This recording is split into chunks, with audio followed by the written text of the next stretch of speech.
నూతన వ్యవసాయ చట్టాలను రద్దు చేయాలని ఢిల్లీలో రైతులు చేస్తున్న పోరాటపు సెగ ప్రధాని మోడీకి తగిలింది.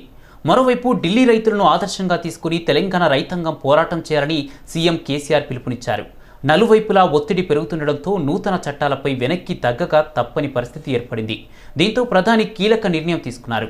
నూతన వ్యవసాయ చట్టాల కారణంగా రైతాంగం తీవ్రంగా నష్టపోతుందని వివిధ రాష్ట్రాల రైతాంగం తమ నిరసనను తెలియజేస్తూ ఢిల్లీలో ఏడాదిన్నర కాలంగా పోరాటం చేస్తున్నారు. వీరి పోరాటానికి దేశవ్యాప్తంగా మద్దతు వచ్చింది. మరోవైపు తెలంగాణలో వరి ధాన్యాన్ని కేంద్రం కొనుగోలు చేయకపోవడంపై సీఎం కేసీఆర్ ఆగ్రహం వ్యక్తం చేశారు.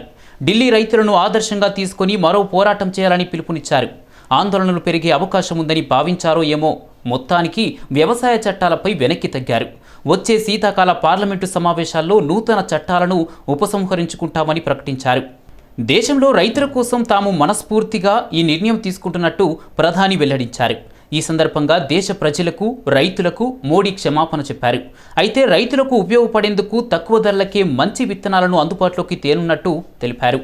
ఇదిలా ఉండగా నూతన వ్యవసాయ చట్టాలను వ్యతిరేకిస్తూ ఢిల్లీలో రైతులు ఏడాది కాలానికి పైగా ఆందోళనలు చేస్తున్నారు. అయితే ప్రధాని నూతన వ్యవసాయ చట్టాలపై తీసుకున్న నిర్ణయంతో దీక్ష విరమించే అవకాశం కనిపిస్తోంది. इन सभी पर चौतरफा काम किया। सरकार ने अच्छी क्वालिटी के बीज के साथ ही किसानों को नीम coated urea, soil health card, micro irrigation जैसी सुविधाओं से भी जोड़ा। हमने 22 करोड़ सॉइल हेल्थ कार्ड किसानों को दिए और इस वैज्ञानिक अभियान के कारण एग्रीकल्चर प्रोडक्शन भी बढ़ा। साथियों, हमने फसल बीमा योजना को अधिक प्रभावी बनाया। उसके दायरे में ज्यादा किसानों को लाए। आपदा के समय ज्यादा से ज्यादा किसानों को आसानी से मुआवजा मिल सके, इसके लिए भी पुराने नियम बदले। इस वजह से बीते 4 साल में 1 लाख करोड़ रुपए से अधिक का मुआवजा हमारे किसान भाई बहनों को मिला। తిరుపతిలో భారీ వర్షాల కారణంగా రోడ్లన్నీ జలమయమయ్యాయి. ప్రతికూల వాతావరణం నేపథ్యంలో అధికారులు అప్రమత్తంగా ఉండాలని, తగిన చర్యలు తీసుకోవాలని సీఎం వైఎస్ జగన్మోహన్ రెడ్డి ఆదేశించారు. బంగాళాఖాతంలో ఏర్పడిన అల్పపీడనం కారణంగా భారీ వర్షాలు కురుస్తున్నాయి. ఇది తిరుపతి పట్టణాన్నే కాక చిత్తూరు జిల్లాలోని అనేక ప్రాంతాలను భయకంపితుల్ని చేస్తోంది. టెంపుల్ సిటీలో గురువారం నుంచి భారీ వరదలు రావడంతో వందలాది మంది యాత్రికులు అక్కడే చిక్కుకుపోయారు. దైవ దర్శనానికి తిరుమల వెళ్లి చిక్కుకుపోయిన వారు ఇప్పుడు దిక్కుతోచని పరిస్థితుల్లో ఉన్నారు. అయితే వసతి కోసం ఇబ్బందులు పడుతున్న భక్తుల కోసం తిరుపతిలోని శ్రీనివాసం, మాధవం, ద్వితీయ, తృతీయ సత్రాలకు వెళ్లేందుకు వీలుగా సిబ్బంది వసతి ఏర్పాట్లు చేస్తున్నారు. ఇక ఎడతెరిపి లేకుండా కురుస్తున్న వర్షం కారణంగా తిరుమలలోని దేవాలయానికి వెళ్లే ఘాట్ రోడ్లో గురువారం సాయంత్రం నుండి నిరవధికంగా వాహనాల రాకపోకలను నిలిపివేశారు. అక్కడ ఆలయానికి వెళ్లే మెట్ల మార్గం కూడా మూసివేసినట్లు ఆలయ అధికారులు తెలిపారు. అంతేకాక ఈ వరదల కారణంగా విమానాల రాకపోకలపై తీవ్ర ప్రభావం పడింది. హైదరాబాద్, బెంగళూరు నుంచి రేణిగుంట విమానాశ్రయంలో దిగాల్సిన 2 ప్యాసింజర్ విమానాలు వాతావరణం అనుకూలించకపోవడంతో తిరిగి వెళ్లాల్సి వచ్చిందని తిరుపతి విమానాశ్రయ డైరెక్టర్ ఎస్ సురేష్ తెలిపారు. ప్రతికూల వాతావరణం కారణంగా న్యూఢిల్లీ నుంచి తిరుపతికి వెళ్లాల్సిన విమానాన్ని కూడా రద్దు చేసినట్లు అధికారులు తెలియజేశారు.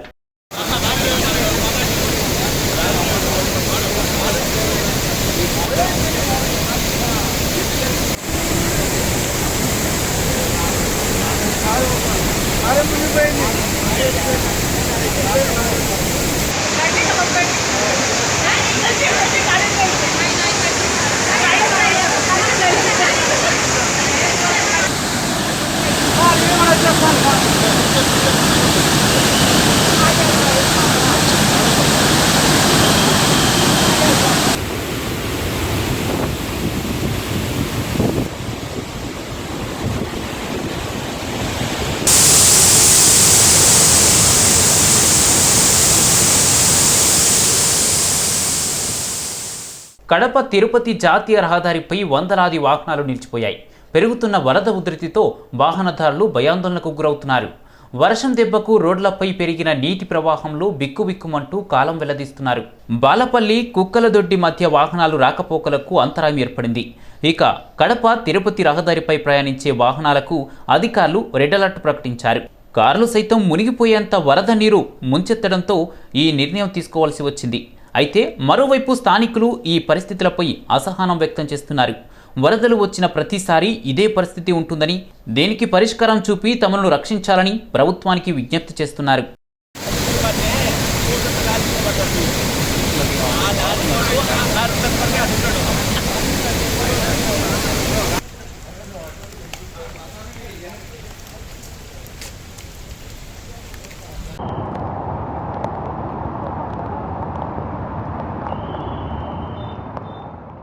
గవర్నర్ కోటాలో ఎమ్మెల్సీ అభ్యర్థిగా మధుసూదనాచారి పేరును ఖరారు చేశారు సీఎం కేసీఆర్.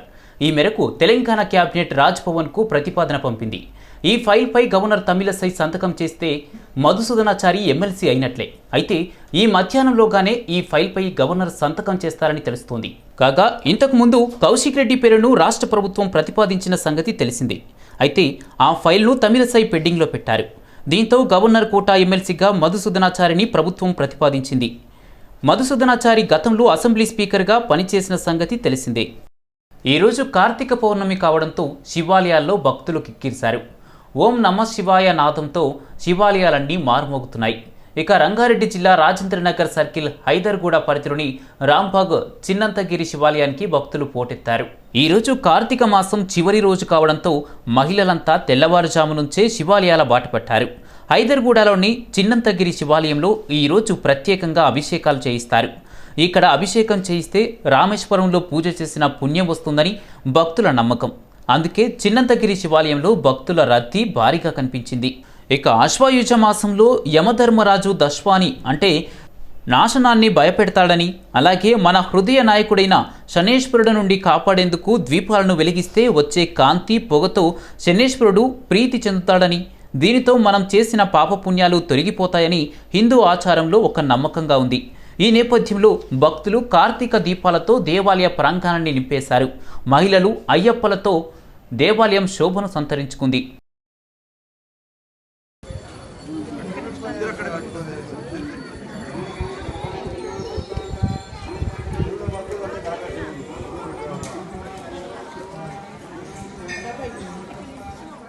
ఓం నమ శివాయ. చిన్న అనంతగిరి శివాలయం చాలా పురాతనమైన దేవాలయం. 500 సంవత్సరాల క్రితం దేవాలయం. దీన్ని శ్రీ చక్ర యంత్రంలో రూపం ధరించినది. ఈ కార్తీక మాసం చాలా వైభవంగా చేసుకుంటారు. పబ్లిక్ చాలా రష్గా వస్తారు. ఇక్కడ దర్శనం చేసుకుంటే ఇక్కడ రామేశ్వరం దర్శనం చేసుకున్నంత పుణ్యం కలుగుతుందని అందరి కోరికలు నెరవేరుతాయని వాళ్ళ యొక్క నమ్మకము. ఈ కార్తీక మాసం ఎందుకు చేసుకుంటారంటే ఇక పూర్వము ఈ యొక్క యమధర్మరాజు అశ్వాయుజ మాసంలో ధ్వంసాన్ని బయట పెడతాడు. ధ్వంసం అంటే ఏంటంటే నాశనం. ఆ నాశనం బయట పెడితే మనము జీవరాశులు ఎవరు కూడా ఉండరు. ఆ యొక్క దాన్ని కాపాడాలంటే ఎవరో ఒక దేవుడు ఉండాలి. కాబట్టి హృదయనాడైనటువంటి శనేశ్వరుడు ఈ యొక్క యమధర్మరాజు ధ్వంసాన్ని బయట పెట్టకుండా ఆపుతూ ఉంటాడు. ఎందువల్ల ఆపుతూ ఉంటాడు? మనం కార్తీక మాసం వచ్చేసరికి కార్తీక మాసంలో చేసే ఏదైతే దీపారాధన ఉందో 365 వత్తులు కానీ పూజ కానీ మన 31 రోజులు ఉపవాసన ఉండి ఆ యొక్క స్వామివారికి రోజు దీపారాధన చేస్తే ఆ దీపానికి ఆ యొక్క శనేశ్వరుడు ప్రీతి చెంది ఆ దీపానికి వచ్చే కాంతి అలాగే దాని నుండి వచ్చే పొగ వల్ల యొక్క మనస్ఫూర్తి చెంది మన ప్రజల్ని మనల్ని కూడా కాపాడుతూ ఉంటారు. అలాగే సుమంగళీయ తత్వం ఉండి ధనధాన్యాలతో అభివృద్ధి చెందాలని ఈ యొక్క కార్తీక మాసాన్ని వైభవంగా జరుపుకుంటారు. ఈ యొక్క చిన్న అనంత శివాలయాన్ని ప్రణదక్ష సమాజం వారు ఆధ్వర్యంలో జరుగుతుంది. మహావైభవంగా ఈ యొక్క కార్తీక మాసం జరుపుకుంటారు. 2 రోజుల యొక్క కార్యక్రమాలు చాలా వైభవంగా జరుగుతుంది. పౌర్ణమి రోజున చాలా భక్తులు వచ్చి తన కోరికలు నెరవేర్చుకొని ఉన్న పాపాలని తొలగిపోవాలని స్వామివారికి దర్శనం చేసుకుంటారు. ఈ స్వామివారు స్వయంభూలో వెలిసివాన. ఈ స్వామివారి దర్శనం చేసుకుంటే రామలింగేశ్వర బంగాళాఖాతంలో ఏర్పడిన అల్పపీడనం ప్రభావంతో దక్షిణ కోస్తా ఆంధ్రప్రదేశ్లోని పలు ప్రాంతాల్లో గురువారం భారీ వర్షం కురిసింది. రోజంతా కుండపోత వర్షం కురవడంతో నెల్లూరు జిల్లాలో పలు చోట్ల సాధారణ జనజీవనం స్తంభించింది. వర్షం కారణంగా పలు రహదారులు ప్రయాణం స్తంభించింది. ఇక సోమశిల జలాశయానికి వరద ప్రవాహం కొనసాగుతుంది. నిన్న సోమశిల జలాశయం 10 గేట్లు ఎత్తి 75,994 క్యూసెక్కులు విడుదల చేయగా ఈరోజు సోమశిల జలాశయానికి 3,90,000 క్యూసెక్కుల వరద నీరు వచ్చి చేరుతుండటంతో 11 గేట్ల నుండి సోమశిల జలాశయం నుంచి 4,08,208 క్యూసెక్కుల నీరు విడుదల చేస్తున్నారు. ఇక వరద ప్రభావంతో నెల్లూరు జిల్లాలో 4,000 ఎకరాలకు పైగా పంట దెబ్బతిన్నట్లు అంచనా వేస్తున్నారు. నెల్లూరు, నాయుడుపేట, ఒంగోలు తదితర ప్రాంతాల వరద నీటితో అతలాకుతలమయ్యాయి. పెన్నా నదికి దగ్గరగా లోతట్టు ప్రాంతాల్లో నివసిస్తున్న ప్రజలు భయం గుప్పిట్లో కాలం వెల్లదిస్తున్నారు.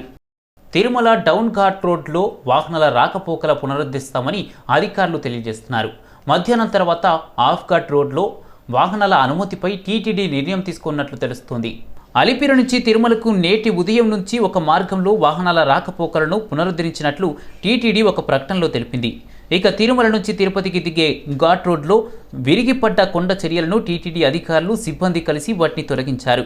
అలాగే అలిపిరి నుంచి తిరుమలకు వెళ్లే ఘాట్ రోడ్లో అనేక చోట్ల కొండ చర్యలు విరిగిపడడంతో వాటిని కూడా తొలగించే కార్యక్రమం చేపట్టారు. ఇక భక్తుల సౌకర్యార్థం ఈ మార్గాల్లో 1 గంట పాటు తిరుమల నుంచి అలిపిరికి, అలాగే మరో గంట పాటు అలిపిరి నుంచి తిరుమలకు ఒక్కో గంట చొప్పున వాహనాలను అనుమతించనున్నట్లు అధికారులు తెలిపారు.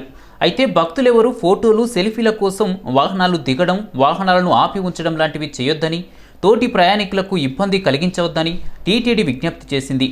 మధ్యాహ్నం తర్వాత పరిస్థితిని అంచనా వేసి ఈ మార్గంలో వాహనాలను అనుమతించే విషయంపై టీటీడీ నిర్ణయం తీసుకున్నట్లు తెలియజేశారు.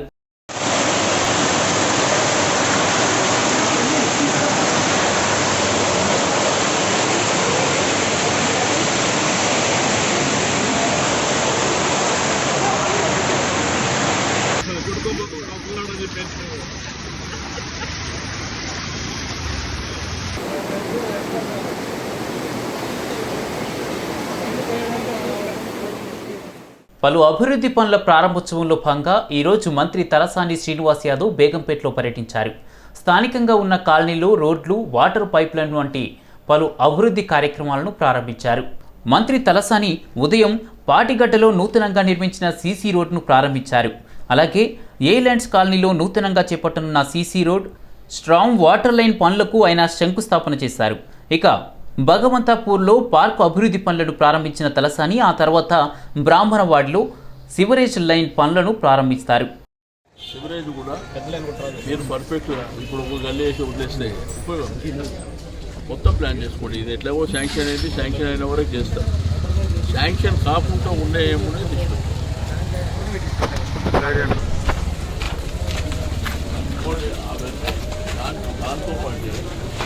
దాంతో పాటు ఏదైతే కాంపౌండరు, ఆ రిటర్నింగ్ వాళ్ళతో పాటు మళ్ళీ ఈ గల్లీ సిమెంట్ కూడా వస్తుంది. మొత్తం అన్ని గల్లీలు అది కూడా దాంట్లో పెట్టారు.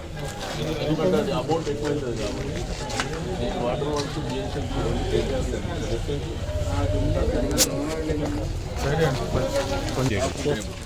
అదే చెప్తుంది సార్.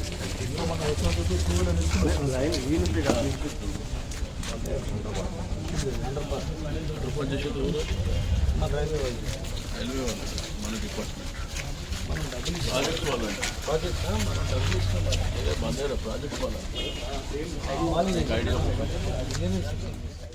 భారత్, చైనా మధ్య యుద్ధం జరిగిన 59వ వార్షికోత్సవం సందర్భంగా కేంద్ర రక్షణ మంత్రి రాజ్నాథ్ సింగ్ లద్దాఖ్లోని రెజ్లాంగ్కు వెళ్లారు. అక్కడ పునర్నిర్మించిన 1962 యుద్ధ స్మారకాన్ని ఆయన జాతికి అంకితం చేశారు. ఈ సందర్భంగా జవాన్లను ఉద్దేశించి మాట్లాడిన ఆయన అమర జవాన్ల త్యాగాలను దేశం ఎప్పటికీ మరవదని తెలిపారు. తర్వాత రక్షణ మంత్రి రాజ్నాథ్ సింగ్ తూర్పు లద్దాఖ్లో పర్యటించారు. 1962లో భారత్, చైనా మధ్య జరిగిన యుద్ధ ప్రాంతం రెజ్లాంగ్కు వెళ్లిన ఆయన అక్కడ పునరుద్ధరించిన యుద్ధ స్మారకాన్ని ప్రారంభించారు. నాటి యుద్ధంలో పాల్గొన్న ఓ వీర జవాన్ను రక్షణ మంత్రి స్వయంగా వీల్చైర్లో స్మారకం వద్దకు తీసుకొచ్చారు.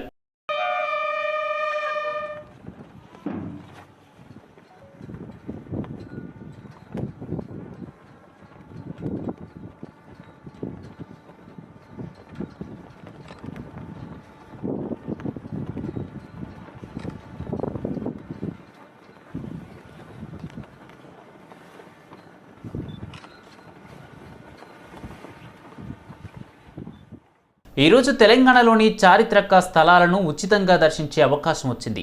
ఆర్కియాలజీ సర్వే ఆఫ్ ఇండియా ఆధ్వర్యంలో ఉన్న అన్ని పర్యాటక కేంద్రాల సందర్శనకు శుక్రవారం ఎలాంటి ఎంట్రీ ఫీజు లేదని ఆ సంస్థ ప్రకటించింది.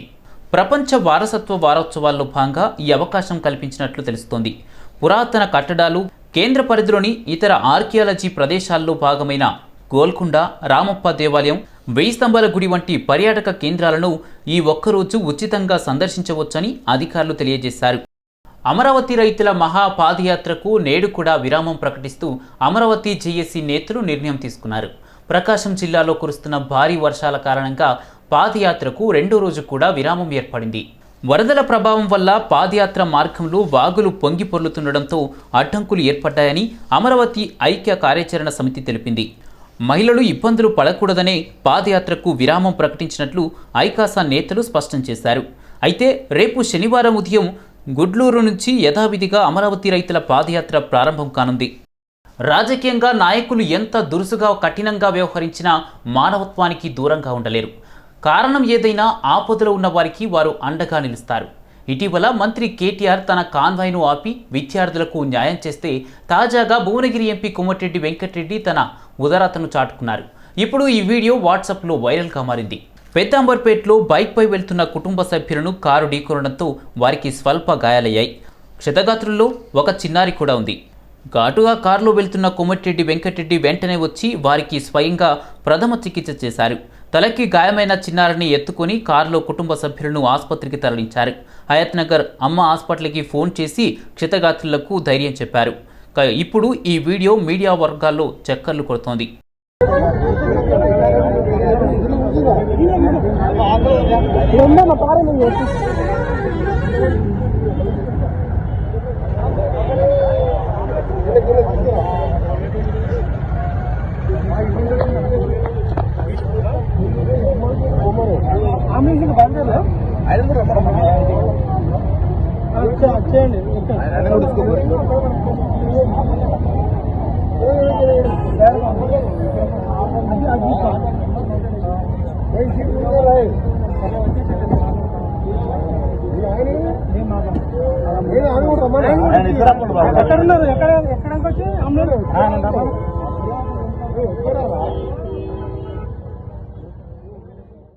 ఇక మంత్రి కేటీఆర్ ఇటీవల ఇద్దరు విద్యార్థులకు ఇలాగే సాయపడ్డారు. అకింపేట వద్ద రోడ్డు ప్రమాదంలో గాయపడిన మియాపూర్కు చెందిన ఇద్దరు విద్యార్థులను చూసి కేటీఆర్ తన కాన్వాయ్ను ఆపి గాయపడిన విద్యార్థులను తన ఎస్కాట్ వాహనంలో ఆసుపత్రికి తరలించారు. రోడ్డుపై ప్రమాదం జరిగితే చూసి చూడనట్లు వెళ్లే చాలా మంది ప్రజలు ఇలా బిజీగా ఉండే నాయకులు తమ పనులు ఆపుకొని మరీ సాయం చేస్తున్న వైనం చూసి వారి పద్ధతిని మార్చుకుంటారేమో చూడాలి.